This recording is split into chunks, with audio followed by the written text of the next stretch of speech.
Good Tuesday morning, everyone. It's April 5th, 2022. You're watching Finance and Technology Insights with Eric and Brian. I'm your host, Eric Buhrendorf, CEO of EVERNET Consulting. With me, my co-host, Brian Williams of Northshire Consulting. How's it going, Brian? Good. I'm happy to be sounding and feeling a little bit better than last week. Last week I was a little stuffy, felt all right, but I'm going to be back to 100%. How you doing? Excellent. Yeah, I'm doing good. You Not texted me experienced. nice and early saying you were looking good and feeling good, so you must be pumped for today.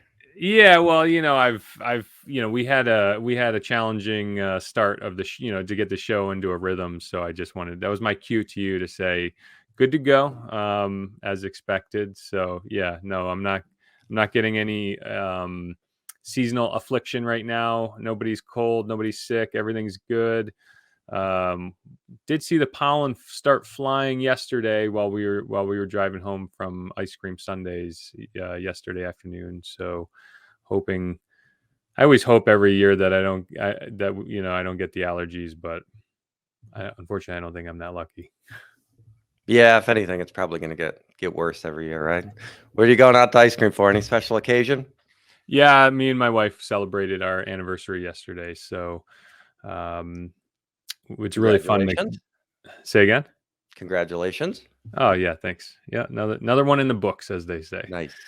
So yeah, we're transitioning really to this fun period where our kids are getting older. My father lives with us, so we don't treat him like a built-in babysitter, but he's always happy to, cover. And the girls are now getting to the age where, we can slip out for an hour and not feel guilty that, we're putting anything on them or my father. So yeah, we just slipped out for after dinner. We invited our daughter, but she's like, no, she wanted to stay home. I don't know, TikToking or YouTubing or something. So that was yesterday.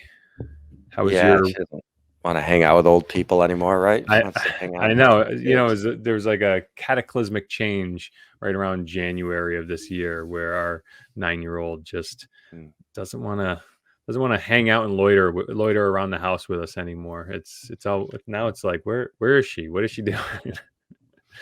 How about you? How's your weekend? It was good. Yeah. Trying to think back of what we did this weekend. Yeah, pretty standard stuff. On Saturday we went to my nephew's play. He's 13. They did Wizard of Oz, so that was a big deal. I guess he's 13. Tough to keep track. What did he play? But yeah, so he's in 8th grade and he was in the high school play, so that was kind of a big deal. Kind of getting called up a little bit. But they did Wizard of Oz, which was fun. What was good program? Role? It was long, start to finish. Was 3 hours with an intermission. So. I was saying it's like the movies these days; they're all a little bit too long. But no, it was good. It was really well done. It was good to see them because they missed a couple years of doing the play, so they were right about probably 80% of the way through a couple years ago, and then they canceled and didn't have the play, and then they didn't have one last year. So it was good to see them back out there. Nice. What did he play So he played. He had a few different roles in the chorus. So he was one of the guards. He was one of the he was part of the Lollipop Guild. Nice. So he had a couple of those chorus roles, but he's into it. They did a little poster with all that everybody signed, and he's got that hanging in his room already. So they did one weekend, Friday, Saturday, Sunday. Takes a lot of time, but he was into it. So that's a lot of fun. Yeah. So my son and I went to that. My wife had a birthday party to go to. So it's good. It's the daddy Luke day. How about business in last week? Anything new going on? Yeah, business wise, probably a continuation of last week, doing a lot of stuff around the My CT Savings, the state IRA program. So talking to a lot of folks from California because they've had their program for a while. So some of the advisors I know out there just want to get the messaging right. Our goal is to not make it a political discussion or to beat up on the state program in any way, because we support that. It has a place. But at the same time, we have to get the message out there that business owners and employees have different options, which may or may not be better. What we don't want to see happen is have them businesses come up to these deadlines and, keep putting it off all the way until the deadline, and then scramble at the last minute and then be in a program that's not right for them. So just trying to continue to pump out the content around that. And there's a lot that can be done. You can look at it from advisor perspective, client perspective, the employee perspective. You can break down the different investment options in there. So you'll see a lot of that, too much of that over the last week or so. But what I have been watching is all your content. You've been doing live. You've been doing a lot of stuff the last week. So how's that been going? Yeah, I'm really leaning into the video production side of our business marketing effort. That's my website, but we are. Yeah, go to. Do you have the other one up? The EVERNET.tv. So yeah, there you go. So as we said in previous episodes, I finally got inspired from our joint effort here, to launch a YouTube channel for my business, EVERNET Consulting. And I never wanted to do it unless it was going to bring value to an audience. And so I just kind of had that light bulb moment where I said, well, we see and interface with a lot of vendors and service providers. So why not offer a platform for them to present their wares to our audience? And it's been working really well. Had a really positive response. We're still recording frequently, and I think we just started our like a weekly drop of videos. It might be a slow start at first, but it's a positive experience. I think we're going to keep going with. The other thing I'm doing is I'm trying to stay in front of the camera as often as I can. I'm trying to do it daily, but that's proving to be a little more challenging because of my day-to-day work. But I may be forming a vlog, or did some kind of news bulletin, kind of a response video to some news. And then I think I did a vlog, kind of, I don't know, a rant. I'm not sure what it's going to be called yet. But yeah, it's fun. It's fun to kind of get out there and, I've got total imposter syndrome, so Sure. I don't know how you've been really a real inspiration. Honestly, I think I was really lucky to, when I solicited you, all that time ago, and I took a shot, and I saw your stuff, and I was like, wow, this guy's doing it. And of course, all of my personal TV consumption is now almost all on YouTube now. I just love going to my subject matters that I like to follow, and I see that I'm starting to follow actual not brands and identities, but actual personalities out there on YouTube and their channels. So I don't know, it's been inspiring, and what we do here is just kind of give me the confidence to get out there. And when I was out there selling in the real, it was easy for me, throw a handshake and a smile out there and just listen to people and relate where you can relate. And I was pretty good at that. And doing that to a camera and my computer monitors on my desk, it was always intimidating. So Yeah, it is different. It is, when you're quote selling in front of a person, you know who your audience is. Whereas this, you don't necessarily know. You don't know what time of day they're watching it. You don't know what mood they're in. There's no cues. There's no facial cues. no There's all that cues. kind of stuff that's different. But yeah, I mean, the in-person stuff, you can go to a million sales classes and sales training, but it's just people talking to people. And if it's, I tell people all the time, it's like we're just getting together, we're having a conversation. My first meeting with folks, and I'm doing one today in person, which has been a rarity, and those are starting to accelerate a little bit. So I'm heading up to West Hartford, heading up your way a little bit. But Nice. I said we're just having a conversation, and if I'm not the right fit, I probably know somebody who is, and I can point you in the right direction. And that's really all it's about. If there's a lot of times it's obviously I want to get them as a client, and they sound like they'd be a good client, but a lot of times it's you can add just as much value by being honest and telling somebody they're not a good fit, or pushing them in a right direction. And that's, hopefully in the universe, it all evens out in the end anyway. That Um, that's always been my sales approach. And I was never the hard sales. I was always, making a new relationship, listening, listening to the pain and the challenges, and if there was a real value that we could bring to the relationship, that's where the opportunity would present itself organically. And so I hear you I on that like one. what you're doing. Yeah, I think you have the right approach. Not that you asked me for any sort of unsolicited advice, No, but I early on appreciate with it. everybody, it's kind of the organized chaos, right? You're trying a bunch of different things, but you're still organized with your themes and your playlists, and Yeah, being exactly. consistent, which is important. And Yeah, I haven't yet officially kind of solicited feedback from like the community per mhm, se, or friends and colleagues, and it's not because I'm not learnable.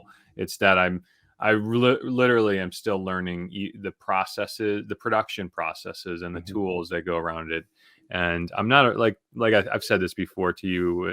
I'm not an audio video geek. That's not the kind of geekery that I like. Um, so I needed the tools and the processes that didn't require me to, get a $2,000 Mac and Final Cut Pro and, spend half of my nights chopping up videos. Like right. I just not going to do that. So I needed I need to, and that was kind of that's what prevented me from doing this sooner, because I just felt like that was really what was necessary to do that. Yep. So Yep. Yeah. And early on, I think early on, what your weaknesses are. I mean, you've watched enough content. I'm just talking about me. I'm not, when I say you, I don't mean you, but right, as a production person early on, you probably know what your weaknesses are. So there's nothing worse than doing like your second show and having somebody say, "Oh, you know what? You should have better lighting." It's like, yeah, I know that, but I'm just trying to, if you wait until you're perfect, you're never going to get started. So right, you have to get it out of there. You have to try different things. Yeah, you could have you go out and spend $5,000 on a perfect setup and have somebody set it up for you day one, but that's not part of the fun of the process. It's to do the little upgrades and, all right, I'm getting a little better, so I'm willing to invest a little bit more. Now I can, right, it's that ratcheting up. I think that's the fun part. So, you're going to get advice and comments on stuff whether you want it or not, but right. but yeah, that was a frustrating point for me early on, is when people would be like, "Oh, I watched your video. You need to, or they'd say something that was, obvious, like, "Well, you need to get a Insert little bit better on unsolicited camera." advice here. Or yeah, yeah, they'd say, "Well, it looks like you're just reading a script." It's like, yeah, because I was. That's that's why. You think people just like magically drop on the 6:30 news on NBC? It's like, no, they practice this stuff for years. So, but yeah, I mean, it's always that combination of being consistent and getting stuff out there, but still adding value, as you said, and the That balancing act of quality content versus quantity content. And that was really, I can't emphasize that enough. Like, I'm just such a quality obsessed person, and if I'm not if I'm not if I'm not producing quality or value to something, then I'm just not going to do it. mhm. And that I don't, I always make the joke that we're not selling ketchup popsicles. You know what I mean? It's we're so yeah, it's a lot of fun, and I just have to try to stop saying stop Yeah. fidgeting. Well, most of your stuff, I mean, the stuff that you're doing live, that's much more forgivable and acceptable, and I think a little more relatable anyway. That doesn't bother me as a viewer. Maybe some people it would, but I think the idea of adding value is important, but you have to understand you're adding value to yourself too, right? I mean, a lot of the topics that I'll do something on, it's something that I'll have to spend some time to research, which I may have done anyway in my just professional and doing the right things for my clients. But it forces you to again present it, right? You learn by teaching, so to speak. So So true. even if you're talking to no one and getting zero views or whatever, you still it might be an important part of your education piece, and the value might be to yourself and to your business, might not Right. even be to others. I may be the first official YouTuber who doesn't want subscribers or viewers. No, No, I'm I kidding. think that's pretty common. Your first, you want to get some stuff out there. you know, you want to have a library, you want to have some stuff out there, you know, Yeah, I especially if mean, you're the way I look at it is when I find a new YouTuber who's covering some subject matter, I rarely go into the archives, right? I Mhm. rarely go backwards in the trove. So it's usually running forward. So I think that's all of these early episodes. I mean, I think you and I, are we on episode 14 now? Is this 14? Yeah, I think so. 14? 13 or 14. We might be on 14 if we decide to skip 13 because it's unlucky or something. But Oh yeah, yeah.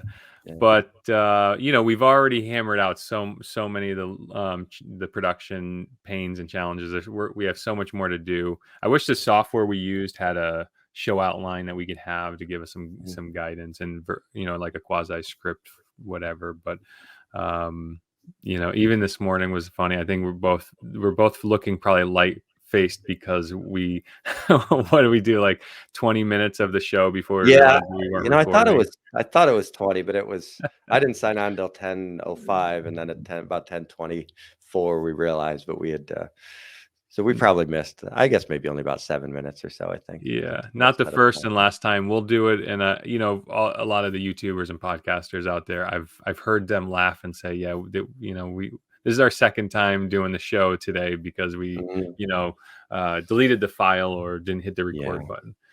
So right. we're running with scissors. That's the expression I keep using, running with scissors. Just figuring it out, having a lot of fun. Um, Yeah. so Um, yeah, I love watching news bloopers and that kind of stuff. So happens nice, to the pros, all that stuff. That's some of my favorite go-to YouTube stuff when I can't find anything else or I need a good laugh. Big right. news bloopers guy. That and the Family Feud stuff. I mean, Steve Harvey's hilarious. I love watching those. That's funny. Oh my god. So what's the value that we're proffering with this show? You're the finance guy, I'm the technology guy. We're Mhm. both a little bit of either.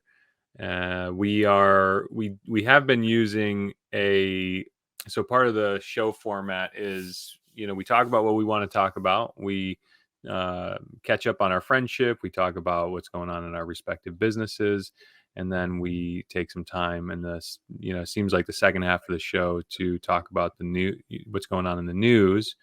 We have been curating. I've been using for years this app called Flipboard, which is a news aggregator, and we do have they call it a magazine, which is a curated channel, if you will, that we can pin and post content that we like. We do have links on that in the description, so if you want to follow the news that we've been pinning and commenting on, you can go to flipboard.com and follow the news articles there. We do have a Facebook group of the same name, Finance and Technology Insights. And as I was telling you on round one, I have been pinning, Facebook has a news aggregator on its app. I don't know if that's by default or if you have to. I know there's a bunch of apps and you can pin the preferred app that you like or whatever on the mobile.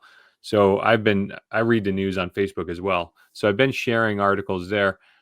Brian and I, we were talking about this earlier. I maybe can see kind of moving away from Flipboard and leaning into the Facebook news aggregator, and so we can just kind of focus and build our community there on that. So I guess now's the time to ask everybody who's watching to like or join the Facebook group. We don't yet have a Facebook page for the show, nor do we have a website, but those I think are coming. So like this video, subscribe to this YouTube channel, look for us on Facebook.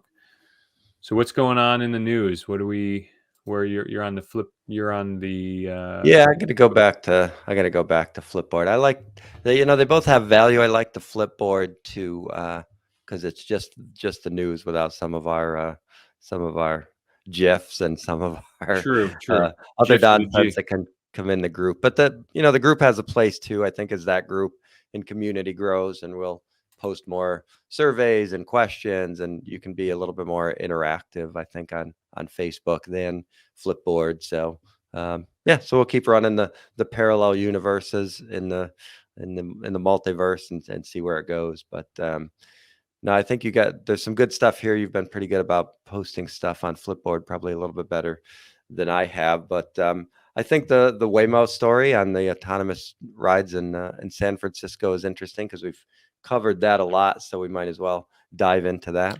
Yeah, I mean, my personal hobby, in spite of in spite of not having an electric vehicle, and moreover, I have a V8 in my Pathfinder, if you can imagine. But it seems like an efficient V8.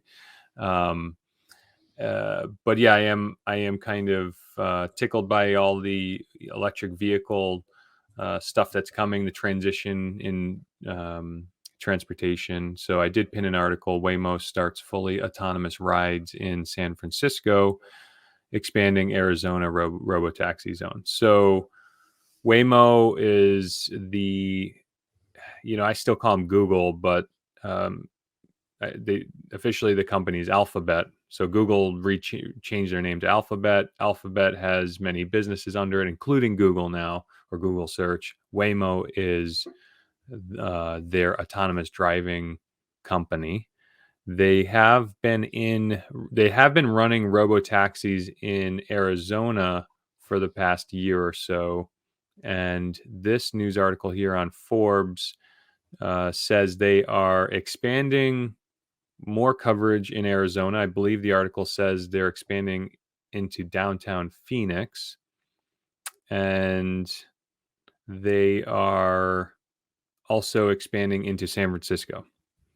So the taxi service is going to be limited to, and has been limited to, I'm not sure if they're doing paid public rides yet in Phoenix or Arizona, but I think the article, at least for their expansion into San Francisco, is for employees. So they're going to run the robotaxi service in San Francisco for employees to start.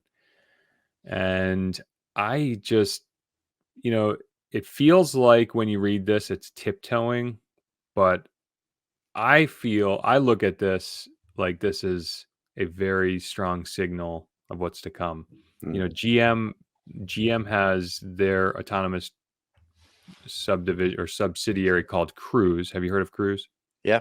And so they've been operating and giving rides in San Francisco, I think, for 6 months now.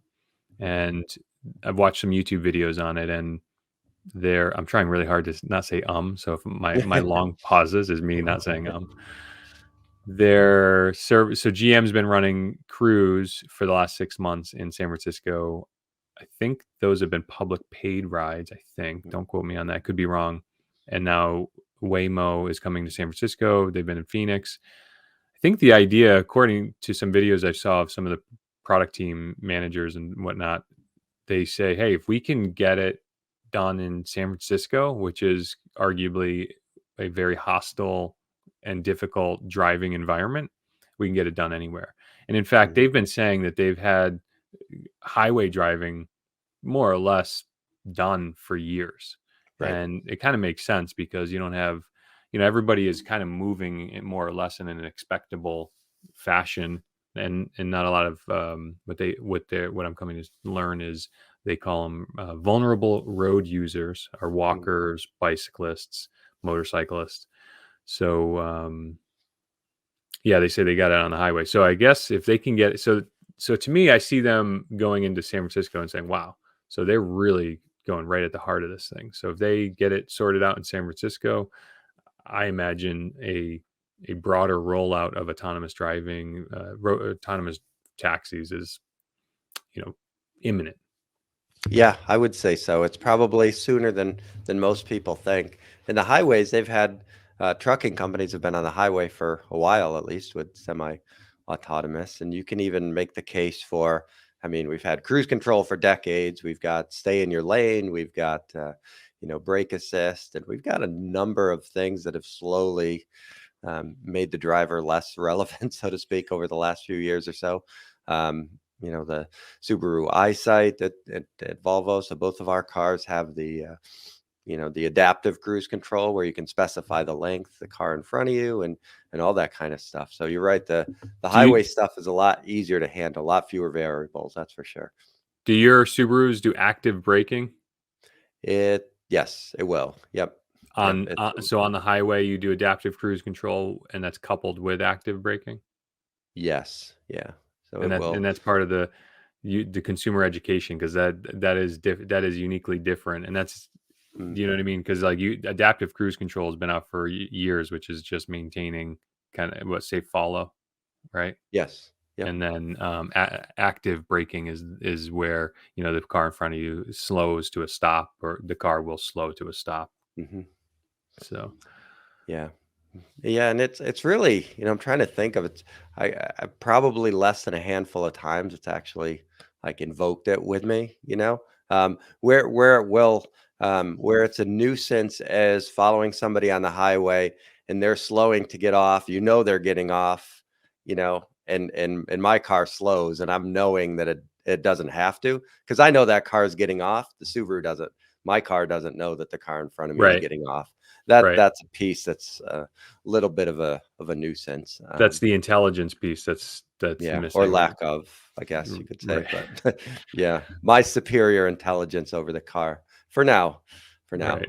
be smarter at some point. But yeah, and I'm curious to see because there's so many companies working on this. I wonder how much they share with each other, if at all. If it's a how much is competitive and collaborative.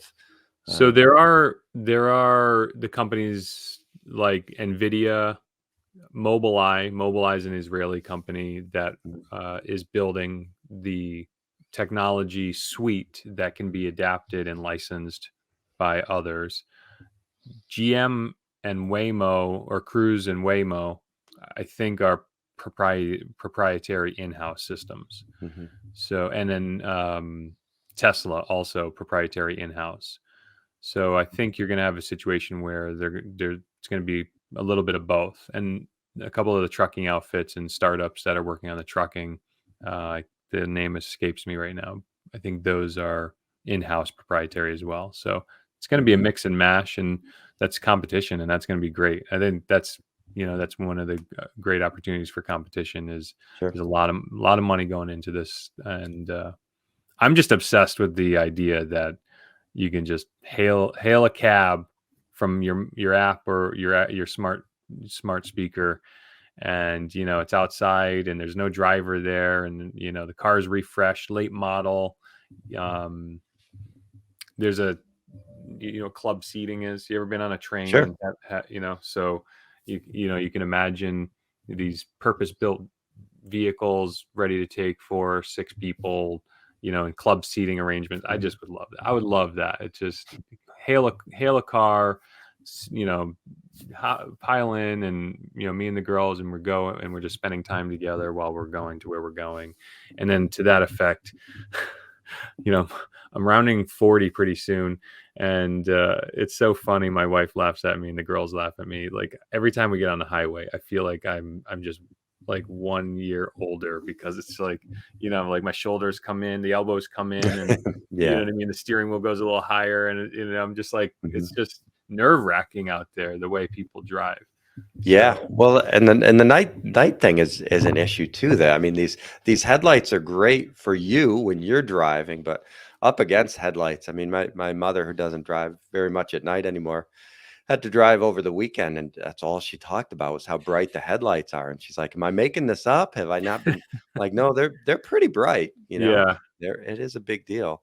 Um, and people have not been driving as much and that kind of stuff. So yeah, being on the road is definitely different. People are not paying attention. I used to ride my bike a lot. I don't ride almost at all anymore unless it's on a path or something. Because I'd be out riding and I'd look in the cars and like nobody's watching. It's I'm a like, former geez, motorcyclist. yeah.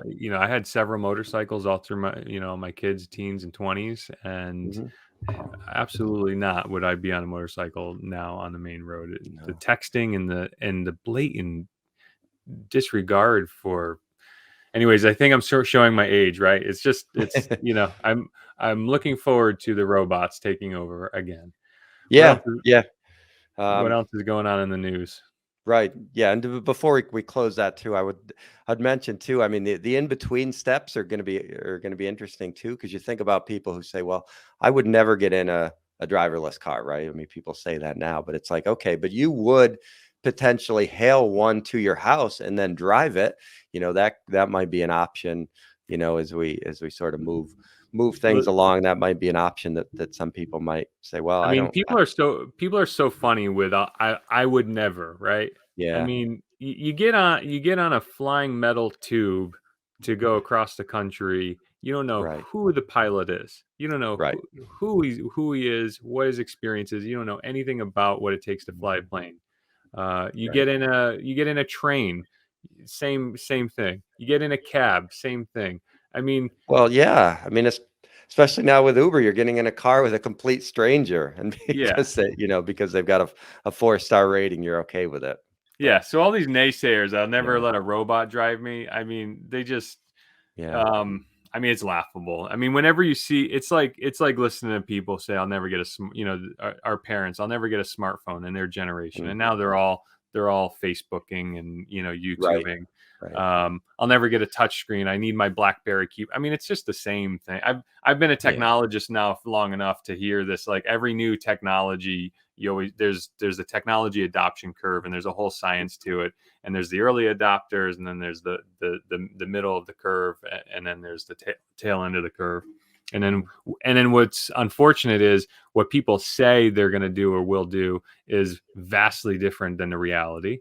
yeah, And then what's really unfortunate about that is if the legislature, the politicians are listening to public perception and legislating on public perception, that's actually can have an adverse effect on what needs to happen. Because if people are like, I'll never let a robotaxi drive me, they should stay off the roads. Yet mhm.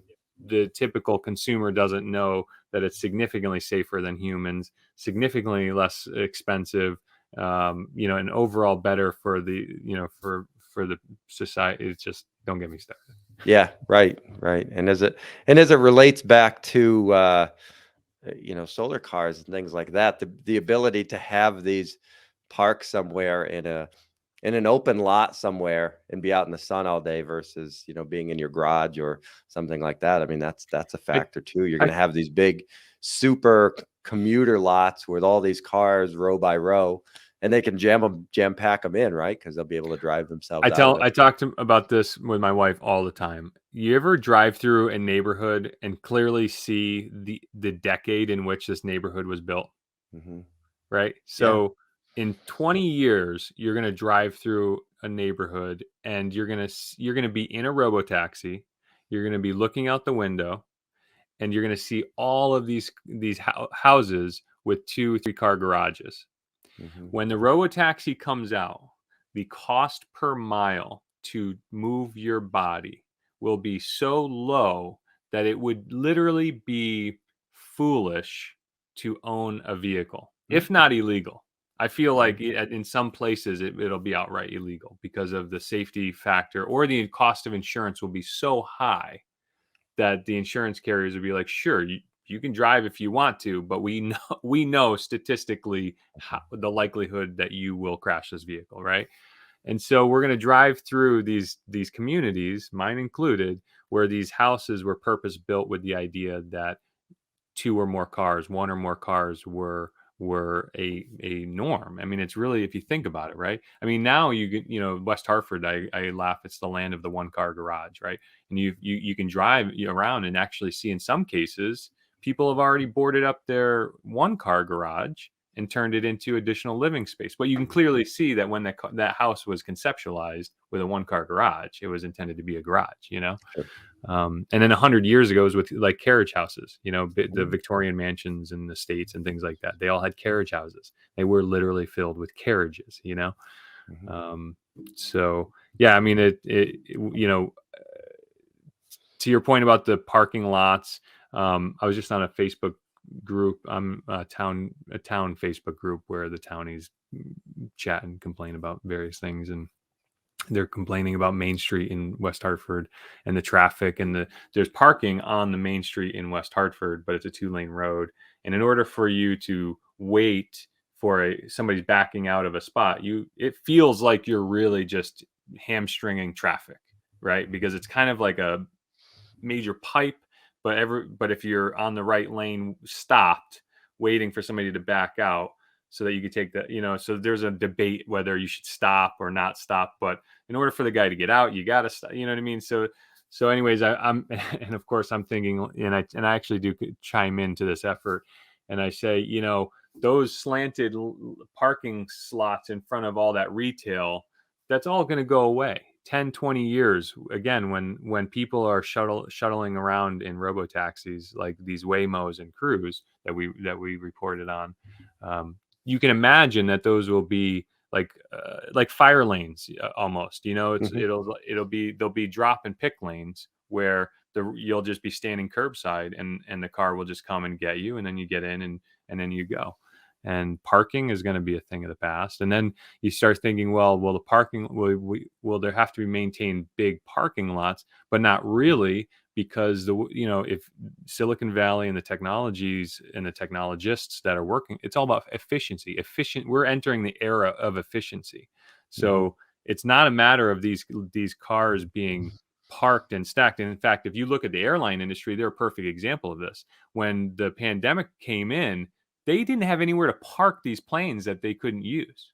So parking thousands and thousands and thousands of planes were not a consideration, because they're so goddamn expensive that their utilization has to remain as high as possible. You know what I mean? So when you shut the whole system down, they literally didn't have anywhere to put planes. And cars are going to be the same way. These fleets are going to run so efficiently around the clock that we're not going to need parking lots anymore. We're not going to need parking spaces anymore. What I don't know yet is there seems to be some lack of consensus as to whether traffic will go up or down. Will there be more traffic because everybody can hop in a car and go, or will there be less traffic because people are moving more efficiently, less cars circulating around an urban center looking for parking or stopping parking because of that kind of that whole process. Maybe cars can get smaller. If you're just a single traveler, you get a one seat purpose built transporter, and if you're two people, you get something slightly larger. If you're 4, 6, right now you have effectively 4 seat boxes that are moving one people all over the place. So Right. Yeah. I mean, when you're buying a personal vehicle, you're going to the largest common denominator. Whereas if you're just picking a car off an app and deciding where you want to go, you're gonna right size the vehicle. But I would be in the camp for traffic going down, only because the number of accidents that are caused by human error potentially could go down. So I'd say like maybe the big major backups and stuff, but rush hour and things like that, I don't know. I guess we'll find out. I mean, the volume will probably be the volume.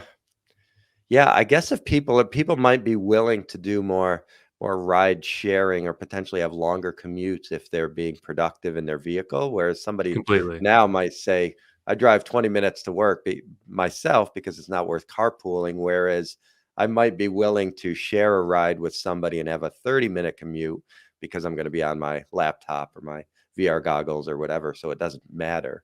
I think the ride sharing will probably go away because it just won't be necessary. Again, if you get a single person shuttle that'll pick you up, then, I think people will there may be, so I read something that said, a lot of transportation is going to be unique in that, like, there could be a Starbucks fleet, right? And Starbucks will say, free ride with purchase, or I don't know what Planet Fitness might have. And this is really crazy, but Planet Fitness might have a van that says that lets you run on a treadmill or bike or a rowing machine with your ride. So free ride with subscription, and it's really kind of out there at first, but then you kind of think of it. Well, if they do solve the robotaxi technology, which they are going to, because there is billions being sunk into this. Waymo and Cruise and all of the other companies that are sinking billions, and not even to mention the Chinese companies that are doing the same exact thing. So robo cars are coming, right? So once they solve that software challenge, it just opens up like things that we can't even like you can't even imagine now. Like when I read that article and said, "Wow, free coffee with or free ride with coffee," with purchase, I was like, "Wow, Mhm. that is entirely conceivable." Yeah, and yeah, and you think of branded commutes, think of it from a content perspective. I mean, those people who sit for 20 minutes in the morning and maybe watch the news and then get in the car and drive to work, now suddenly they're going to be in, maybe they get a free ride to work because they're going to hop in the NBC vehicle, watch Good Morning America, be bombarded with I, the advertisers that, Case in point, I didn't even yeah, think of that. yeah, Right, right. yeah. Get in the NBC, get in the Good Morning America car on your way And to it's work. ad powered. I didn't. I just got goosebumps because I didn't even think of that. Right. I mean, Yeah. you got exactly. So Mhm. when you have that, when you eliminate the labor component to the human labor component of transportation, it just and then you electrify. Right. We didn't even talk Mhm. about electrify.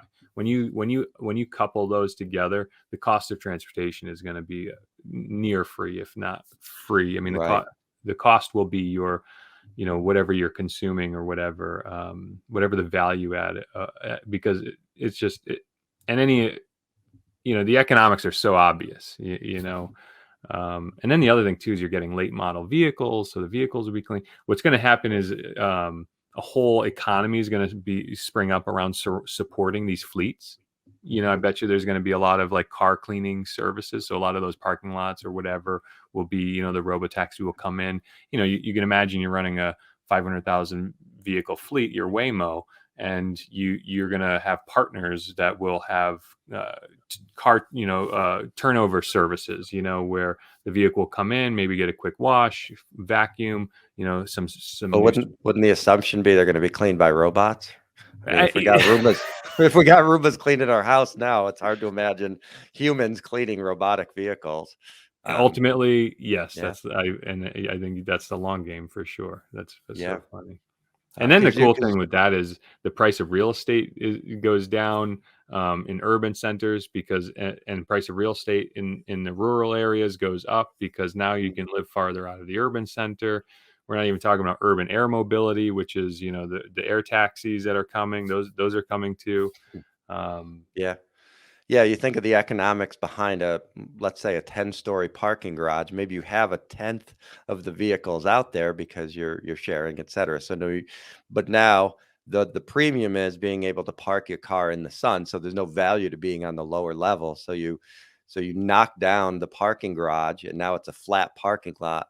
It has a tenth of the capacity, but all those cars are being charged all day and being discharged as they or maybe there's just not a need for a lot in general. I I guess see. overnight you would need I would to argue some that the extent. You're gonna have higher stationary volume times, Yeah, I but mean, I would argue stationary vehicles are going to be a thing of the past. Once they're moving on their own, they're picking and mm, dropping, getting serviced and picking and dropping. So all that stationary infrastructure or all the infrastructure to support stationary cars, I think that all goes away.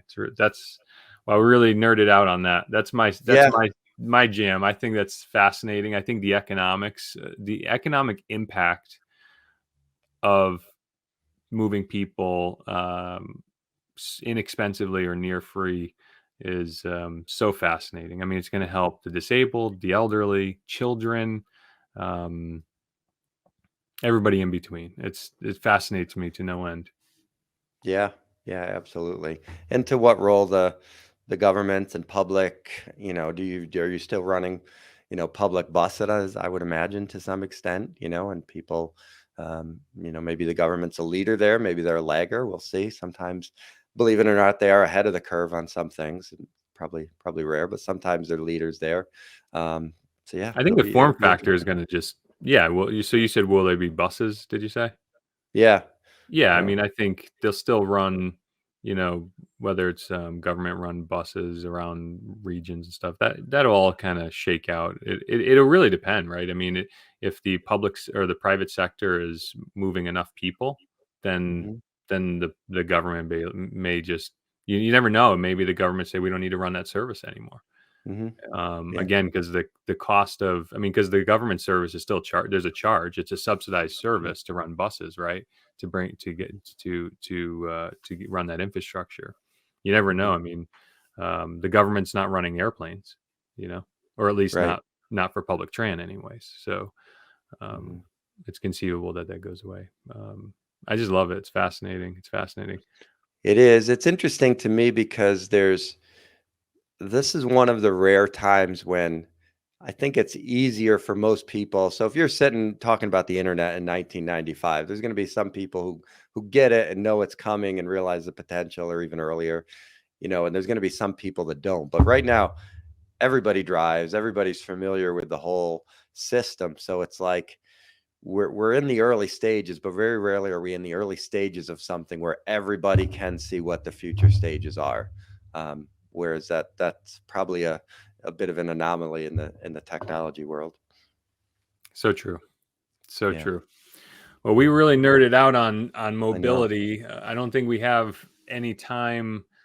I just wanted to see if there's anything else I wanted to talk to real quick. I know we're Well, I running thought it'd be long. fun. We could probably just waste a couple minutes on the LinkedIn. I thought that was kind of an interesting one. Um, Oh, the LinkedIn article here. Are you watching me, or yeah, I you could you share got it? that here. That was Um, fascinating, wasn't it? So I pinned an article from I've never heard of this venue. I think that's your screen, not mine. yeah. So that's petaplex.com reports researchers say LinkedIn is overrun with fake AI And I generated am not profiles. comfortable with that name. Let me just petapixel. Like, I that don't is a know. I don't know terrible what that name. N- I'm is. So what do not you think? comfortable with that in my browser history. What do you think of this article? When you saw that, what did you think? Well, so you had made a comment that you see this all the time, and it is true. You get those robotic messages, and now this article tells you they may actually be robotic. I mean, so LinkedIn is famous for that. You wake up in the morning and you've got like, "Hi, I saw your profile. Looks like we've got a lot of shared connections. Let's connect." Or, and then immediately as you say, "Yeah, okay," and then you get another spam message which they clearly could not have typed out in that time. Um, but now you're learning that not only are those message being automated, but the person may actually be an AI generated image, and it may be an AI generated fake profile altogether. I'm sorry for the viewers. I'm trying to get you next to your screen, and I don't know how to do that. Oh, Um, yeah, I was trying to spotlight you and your in the oh, content, that's fine. but yeah, when I'm on LinkedIn every day. It's one of my usual business tools, and yeah, I'm solicited every day. The two things I get the most are these robot profiles on LinkedIn and lead gen services in spam email. And when I saw this article, I knew I knew the profiles were fake. I just thought that they were real. I didn't necessarily realize that they were fake looking people. I didn't realize they were fake people. Um, I thought that they were people. There have been headlines for years that profiles would be booted up with real people's images taken from Mhm. Google Images or other social media profiles to create fake profiles. I didn't know that they were computer generated people, though. Yeah, and it's interesting, as I think this is on the screen as we share now. What they talk about as being obvious red flags to me are not that obvious. Which, they're talking about a vague background, which is fairly common, especially in the Zoom and virtual world. People Yeah, bring use, that tighter. There you go. and they're talking about being able to see hair strands or missing an earring or the eyes Right. that are centered. None of those are immediate red flags for me in a profile picture. I mean, It's funny. It's like if we showed some of these movies to our grandparents, some of the Marvel movies to our great grandparents, would they look at that and think that that was real? And mm, we've been watching CGI for so many years now that I feel like I've got a pretty firm grasp of what's computer generated. I can kind of see these as I'm kind of like that teetering, like it's new now. Where I'm like, I knew there was something wrong with these images. I just maybe couldn't put my finger on it that it was a computer created human face. yeah. That's crazy to think about that. And I mean, we're here on a looking at this now on our regular size monitors and stuff. But for the most part, I mean, LinkedIn, I'm looking at it on my phone, and it's that Mobile, right? circular picture. I mean, no way are we going to go into that extent, nor would we need to. I mean, you can usually tell by the messaging what's fake, but Right. Yeah, I yeah. mean, there's more than one ways to more than one way to triage a fake account or bad solicitation, and it's kind of the amalgamation of the whole thing experience. That Mhm. right? I mean, it's the messaging. Does the picture look too polished? The term "sex sells" is still valid. So Mhm. when a beautiful woman solicits me, on LinkedIn for something, um, it's pretty obvious what the motivation is and that it's a fake solicitation. Right. So Yeah. I mean, and I get that a lot with my Facebook group. I'll get a lot of you can tell the profiles are not real. You can tell by the pictures, and it's pretty obvious. right, And obviously it's been a big issue on dating sites and that type of thing, using right. stock photos and all that kind of stuff. But Hey, um, last thing, real quick, because I mhm. know we're running long, but I wanted to talk about some cybersecurity. Who do you use for cell service? AT&T. AT&T. Mhm. So maybe this doesn't apply to you. I'm going to bring up my screen here if I'm able to. Do you ever get any spam text messages from yourself on AT&T? No, I get where they mirror the number and it looks similar. So they'll use obviously the area code and sometimes the same prefix, but not from my exact number. No. So 2 weeks ago, I suppose, give or take a week, I personally started getting text messages from myself with this exact message: free message, your bills paid for March, thanks, here's a little gift for you, with a link. And the news cycle picked it up, and apparently Verizon customers are seeing this, and it's pretty a wide ranging attack against Verizon. And it goes without saying that it is in fact a scam. If you're somebody sending you a solicitation, here's a copy, here's an image of it on the screen: free message, your bill is paid for March, thanks for, here's a little gift for you with a link. So employ your cybersecurity training and don't click links. And I just thought that was pretty fascinating that it was the mainstream picked it up, and they're Mhm. calling it now smishing, SMS phishing, smishing. Oh, that's So interesting. I don't think I'd heard that before. yeah, It'd be interesting as you talk about that, and I think about it from like a hacker's perspective. You think about those accounts that have multiple numbers on it. So, for example, my mother is on my account. The next wave would be for them to clone my number and then spam her with something from my number. That would be far more effective. that would be, they call that spear phishing. So they Mhm. would have to know of you and her and the relationship between the two, and it's totally possible. I mean, it Yeah. happens if your computer gets hacked or your email account gets hacked, your contacts get harvested, and or they put a forwarding message rule in your email, and so Mhm. now they're monitoring your in and out messages, and that's a highly targeted based attack. So yeah, Yeah. that's possible. Oh man, Mhm. there was a couple other things in the news I want to talk about, and I know we're running long, but we don't spend any time on it. But Yeah. Elon Musk, we don't have it. We don't have it on the web in front of us. I didn't even pin it to Flipboard, but I guess yesterday Elon Musk is announced to have purchased nearly 10% stake on Twitter, and that's a pretty big news development in the Twitterverse if you're on Twitter. And Elon Musk famously is very vocal and active on Twitter, using that as his effectively his PR department. Mhm. And I just read this morning that they part of that purchase is he is about to join the board, so he's getting a Yeah. seat on their board of directors, and that's big news. That's big news for Twitter shareholders, the social media world, the political world. Elon Musk is, um, I think, undeclared, but based on his contribution to the metaverse, it appears that he is of libertarian leanings, which is typically on the right side of the aisle. And he's a free speech advocate. and Twitter famously kicked off our former president Donald Trump, and that goes against various free speech principles, and so it's and he's even had polls up there about should free speech be protected on Twitter. So it's very interesting. One could see the conversation threads that come off of this news alone is, will Elon put his thumb on the scale for bringing the company more to a right lean, they're very left leaning company.